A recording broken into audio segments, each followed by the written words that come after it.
An adequate answer to that question requires 2 full days. But we'll give you as much basic understanding of the society in a 30-minute summary as we can. And for that purpose, let's start at the beginning. The John Birch Society was founded in Indianapolis on December 9, 1958. It was chartered under the general laws of Massachusetts as a non-profit educational organization. We have lived up meticulously to those specifications, including not making any profit, for 7 years. During these 7 years, we have sought to bring into the John Birch Society only men and women of good character, humane consciences, and religious ideals. For we are striving to set an example by dedication, integrity, and purpose in word and deed, which our children's children may follow without hesitation. Members of the society are of all races, colors, and creeds. We are of all social, economic, and educational levels. We are individualists who disagree among ourselves about many things, but we are firmly united in devotion to those beliefs, principles, and purposes which we do hold in common. For we have voluntarily joined together, 1, to combat more effectively the evil forces which now threaten our freedom, our lives, our country, and our civilization. 2, to prevail upon our fellow citizens to start pulling out of the deepening morass of collectivism and then climb up the mountain to higher levels of individual freedom and responsibility than man has ever achieved before. 3, to restore with brighter luster and deeper conviction the faith-inspired morality, the spiritual sense of values, and the ennobling aspirations on which our Western civilization has been built. The long-range objective of the society has been summarized as less government, more responsibility, and a better world. 2, so of course we collided with communism. For these purposes bring us immediately into conflict with the communists on 2 levels. On the ideological plane, the communists seek always and everywhere to bring about more government, less individual responsibility, and an immoral world. And on the plane of action, until the communists can be stopped from completing their subjugation of the whole world, there will be no opportunity for us to move forward at all towards our permanent goals. We have undertaken, therefore, to play a leading role in slowing down, stopping, and eventually routing the communist conspiracy. We realize that the one thing no conspiracy can withstand is the light of day on its activities. The only danger to their gigantic conspiracy which the communists fear is exposure. For this reason, we do all that we can to bring to our fellow citizens more knowledge and a better understanding of the methods, the progress, and the menace of the communist machine. In this undertaking, we have become a new form of opposition to the communists which they have never faced before in any of the vast areas they have already taken over. So the communists, grasping this fact very early, set out in 1961 to destroy us. The most official communist publication in the United States is The Worker, in which the line is laid down for the faithful. During the last 6 months of 1961, there was, we believe, only one issue of this weekly which did not contain an attack somewhere in its pages on the John Birch Society, and a number of issues contained as many as 6 or 7 separate attacks on us at that many different places. The comsimps got the point and have been carrying out the indicated program with increasing furor ever since. Of course, the communists follow Lenin's basic strategy of advancing communism by non-communist hands. They could never impose the tyrannical rule of some 3% of a population over the whole population, which they repeatedly do in one country after another, unless they could inveigle enough non-communists and even anti-communists among that other 97% into doing their dirty work for them. Deceptively appealing, for instance, to every motivation in human character, from sordid selfishness to practical politics to misguided idealism, they have gradually beguiled a lot of very good Americans into joining the attack on us, until the maligning of the John Birch Society has now probably exceeded in intensiveness and extensiveness that faced by any other organization in all American history. And in general, our defamers do not even try to refute the facts on which we focus attention. They merely call us names for bringing these facts to light. 3.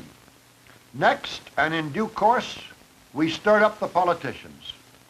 This was inevitable, even though the John Birch Society is, in no sense, a political organization.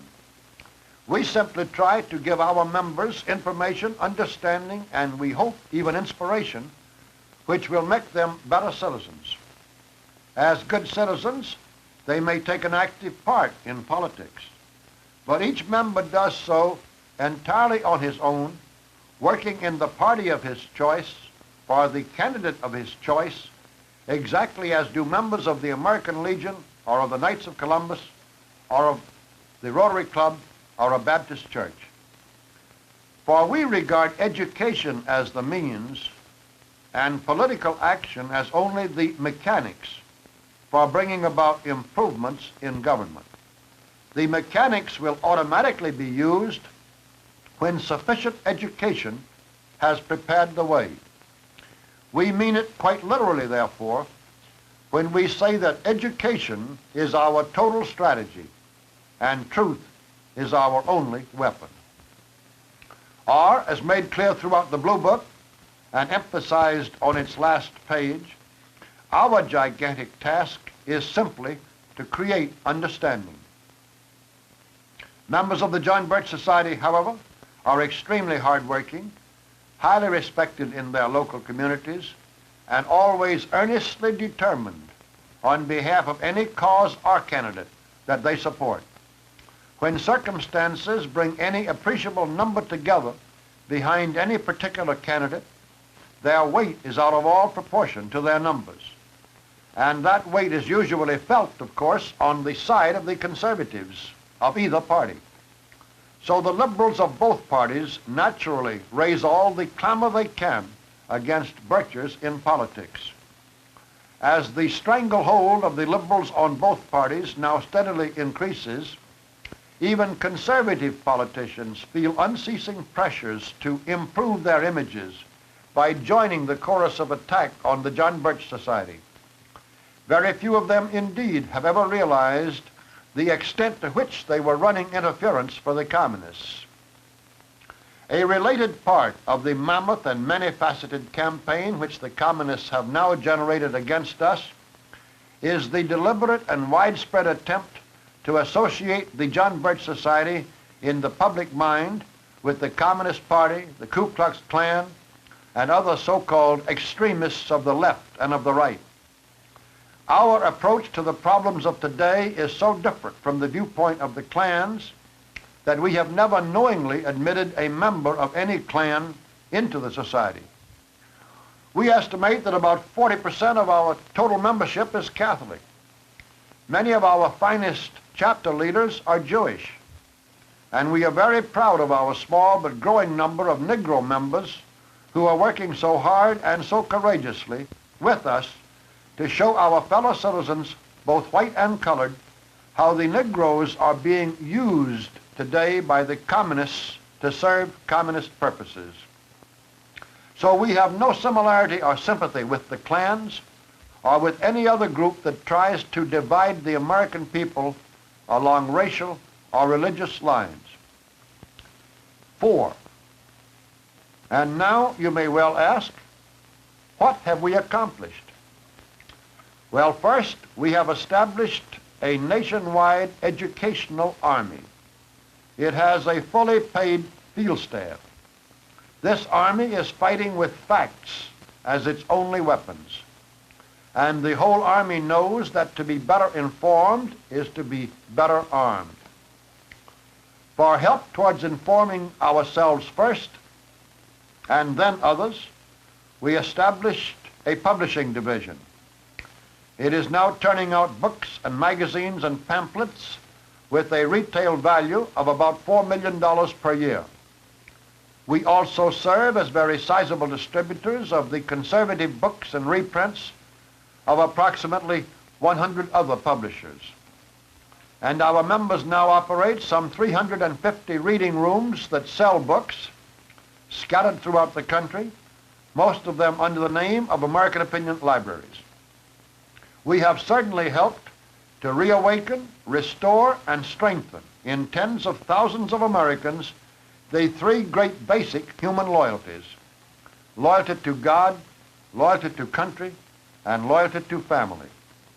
The communists know that they simply must destroy all three of these foundations of our civilization, for they can never rule peacefully, that is, without constant resistance, in any place or at any time where there is loyalty to anything except the communist state. We were the first organization in the United States to start calling widespread attention to the worldwide communist plot to discredit, demoralize, and destroy local police forces. Our members have distributed in leaflet form literally millions of our messages explaining what the communists were doing in this area and why. As a result, our Support Your Local Police drive has now won tremendous backing from patriotic citizens everywhere. We are engaged in an entirely proper and constitutional movement to bring about the impeachment of the Chief Justice of the Supreme Court. As only one result of our educational efforts in support of that movement, we have awakened hundreds of thousands of our fellow citizens to the vital differences between a republic and a democracy. Many of them have come to realize the lengths to which our founding fathers went in order to give us a republic, not a democracy, if we could keep it. And a growing number now understand how important it is that we maintain it as a republic, despite unceasing communist efforts to the contrary. Since 1961, we have worked steadily to expose and oppose communist hands in the so-called civil rights movement. Our members have distributed huge quantities of books and articles on the subject, including nearly 500,000 copies of Alan Stang's authoritative history entitled It's Very Simple, and over 600,000 copies of the pamphlet Two Revolutions at Once, showing communist plans to make their Negro revolutionary movement, as they themselves call it, a vital part of their broader proletarian revolution of the have-nots against the haves. We have organized ad hoc committees to reveal the truth about civil turmoil, and there are more than 180 of these TACT committees in the state of California alone.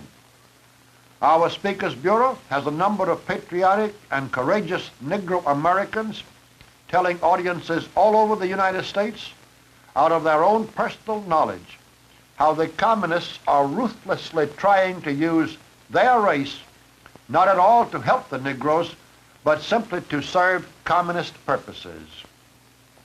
Through these and many other extensive means and methods, we believe we have done more than all other groups in America combined to wake up the American people to what is being done to them in the name of civil rights, which is exactly what was done in China in the name and under the equally idealistic sounding pretense of agrarian reform. And while we certainly do not want to deceive ourselves or anybody else about our accomplishments, we believe we have been successful in bogging down this very strategic part of the whole communist program. More recently, we have been emphasizing the horror of wasting American lives in Vietnam in a stage-managed exhibition carried on by Washington for the political advantages of being at war and without any will to win. Our slogan, "When are we going to win this war in Vietnam and why not?" is now being repeated widely enough to drive home our point in the minds of millions of people. And our further slogan, "Why fight them in Vietnam and help them everywhere else?" is also making more and more Americans recognize the absurdity of the administration's pretense that it is really trying to stop the communists at all. The American people need to grasp the terrible fact that the same roadshow which was acted out in Korea, with communist influences controlling both sides, is now being staged at a new location with no change in the plot and little change in the team of producers. And we are doing our part to wake up our fellow citizens to the nature of this tragic and criminal deception. We are fighting effectively on many other fronts, and we have helped mightily to offset the emotional and extravagant tendencies of the prejudiced and the poorly informed to blame communism on any one group or race or organization. The historical facts clearly reveal that the international communist conspiracy reaches through every conceivable body it can utilize in any way to promote its ends. And we have insisted from the beginning that we are fighting the communists and nobody else. The fact-finding subcommittee of the California Senate ended the 25,000-word report of its 2-year investigation of the society with these paragraphs. Quote, "We believe that the reason the John Birch Society has attracted so many members is that it simply appeared to them to be the most effective, indeed the only, organization through which they could join in a national movement to learn the truth about the communist menace and then take some positive concerted action to prevent its spread. Our investigation and study was requested by the society, which had been publicly charged with being a secret, fascist, subversive, un-American, anti-Semitic organization. We have not found any of these accusations to be supported by the evidence." Unquote. What we have accomplished above all else is to keep the John Birch Society alive and growing as a rallying point for the increasing number of informed and patriotic anti-communists. Our members have achieved this result through staggering labor and sacrifice, despite unceasing harassments and distortions of their actions and pressures amounting in many instances to serious persecution. And we intend to keep on growing, for we believe the incredibly vicious and massive attacks on the society have been due, in any final analysis, not to our mistakes and our failures, but to our successes and our progress. 5. So we now ask a question ourselves. Which do you choose? We cannot give you here the full basis for that choice, but let's put down a few point-by-point comparisons of the society with its communist enemies. 1. The communists seek unlimited power for themselves over the whole human race. The John Birch Society does not want any power at all over anybody, either now or in the future. Agreeing with Lord Acton that power tends to corrupt absolute power corrupts absolutely, the society seeks to make progress towards its goals only by education and persuasion. 2, the communists believe that any means may be used to attain their ends. The society believes that improper means are never justified by even the noblest of aims, and that means are as important as ends in any worthwhile civilization. 3, the communists always accuse their enemies, such as the John Birch Society, of exactly those crimes which the communists themselves are committing. We do not bear false witness against anybody about anything. 4, the communists believe that words should be used to conceal thoughts and that promises are made to be broken. The John Birch Society believes that simple truth is the very core of morality, and that when we can persuade enough people to make truth the prerequisite to all statements and the accepted guide to all actions, at least half of the world's problems will rapidly disappear. 5, the communists operate in secrecy and darkness.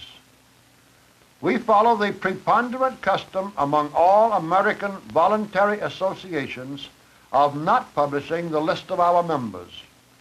With that exception, the John Birch Society has absolutely no secrets of any kind.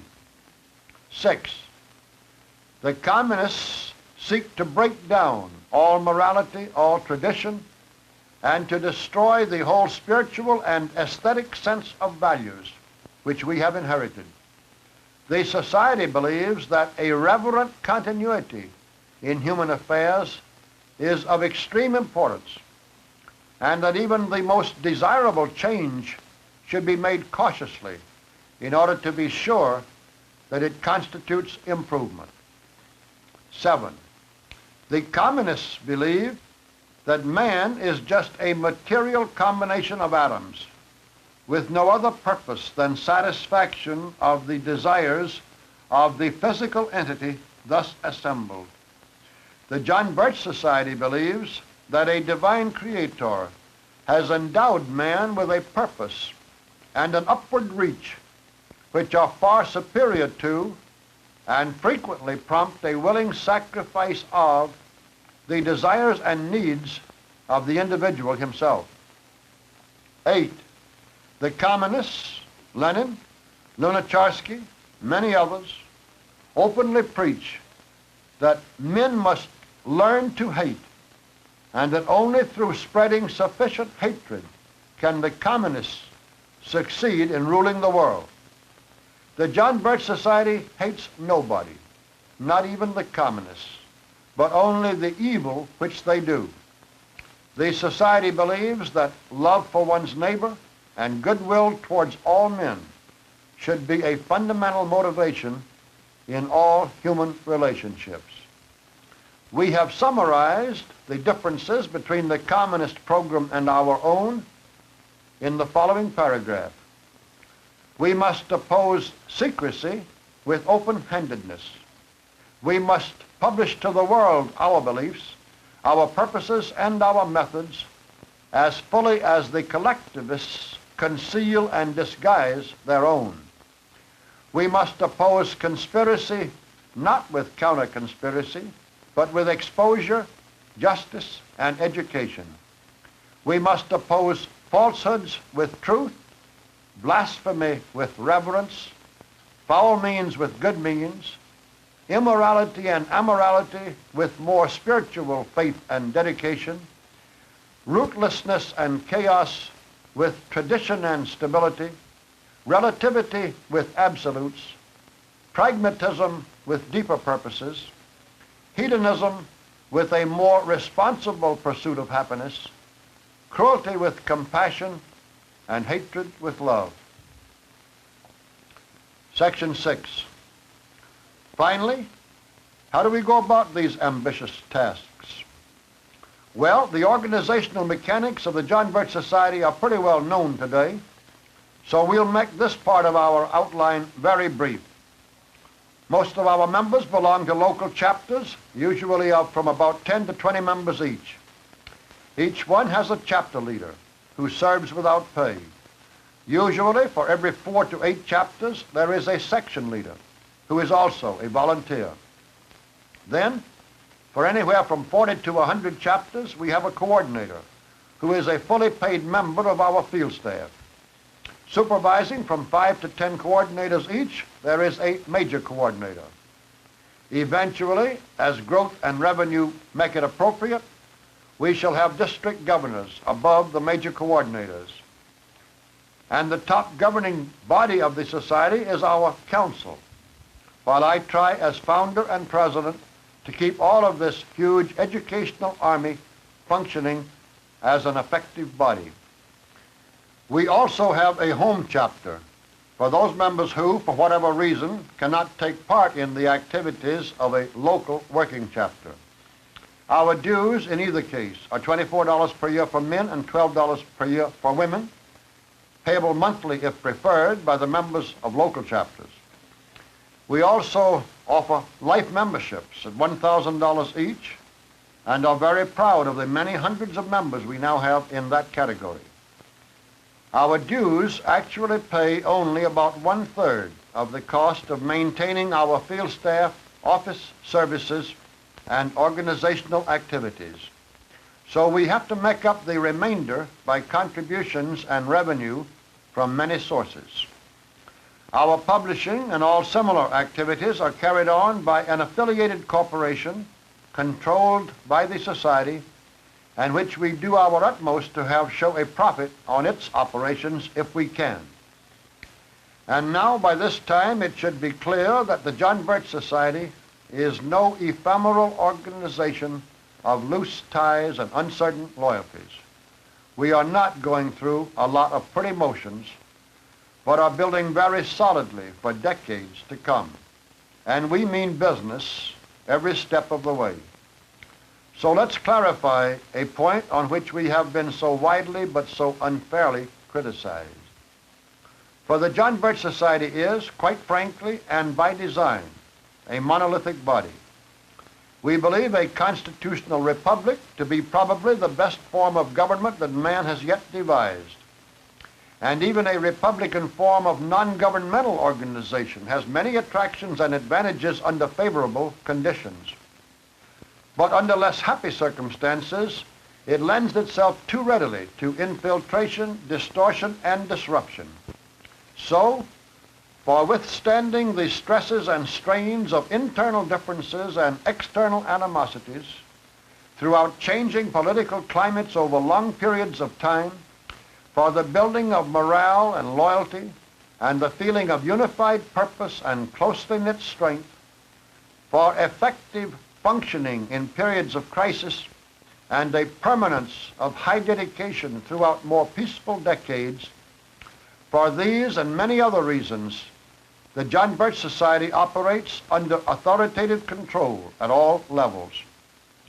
The fear of tyrannical oppression of individuals and other arguments against the authoritative structure in the form of governments have little bearing on the case of a voluntary association where anybody can resign at any time and where the authoritative power can be exercised and enforced only by persuasion.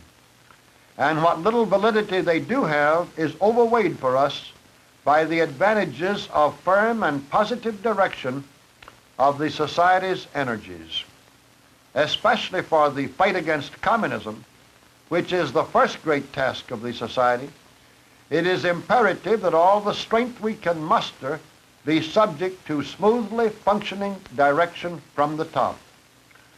We are quite aware that no collection of debating societies is ever going to stop the communist conspiracy from taking us over, and we have had no intention of adding another frustrated group to their number. For we are not kidding ourselves nor anybody else. We really intend to stop the communists.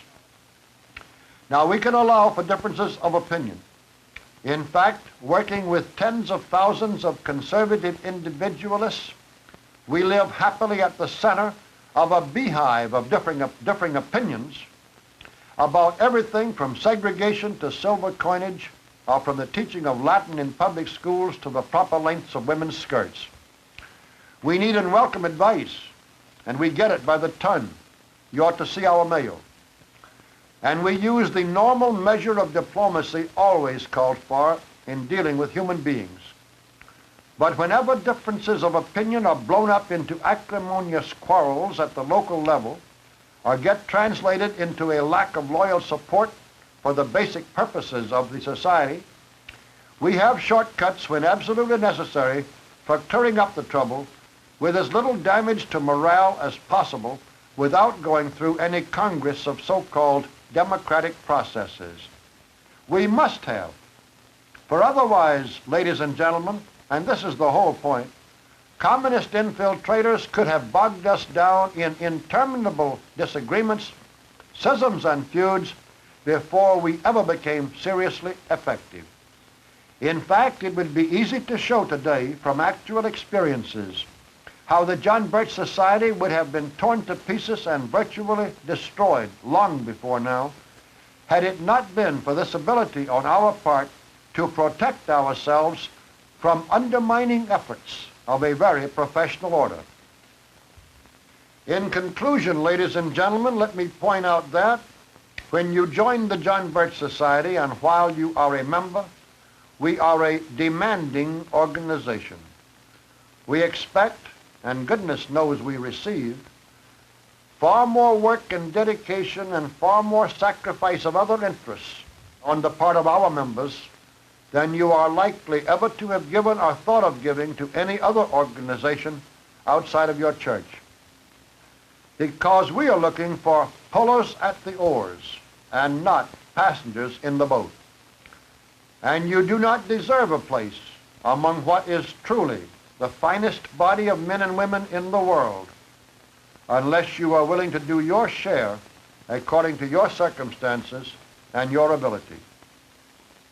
We have established fundamental and permanent objectives much broader than the fight against the communist conspiracy because we are convinced that these ultimate long-range objectives are more important than the defeat of the communist conspiracy, but also because we are utterly convinced that we cannot stop the communists unless our efforts are a part of such a broader and more constructive purpose. Yet it is the grip of the communist conspiracy which engages our attention so urgently today. Stopping the communists and destroying their conspiracy, or at least breaking its grip on our government and shattering its power within the United States, not only must occupy the most important spot in all of our thinking, it is the driving danger which should determine our thoughts today about almost everything else, and most of our actions too, for the foreseeable future. For unless we can win that battle, the war for a better world will again be carried on through long and futile dark ages. After we have been killed, our children have been enslaved, and all that we value has been destroyed. That is not rhetoric, and it is not exaggeration. It is a plain statement of the stark danger that is so rapidly closing in on us right now. And we ask you in all sincerity, ladies and gentlemen, if the John Birch Society does not play the leading role in stopping the communists, just who is there to do so? The communists pretend to believe, and some of them undoubtedly do believe, that communism is the wave of the future. We believe instead that the whole world is now tired of so much strife and bestiality, treason and immorality, cruelty and confusion, blasphemy and destructiveness, bitterness and fear, doubt and despair that always go hand in hand with communism.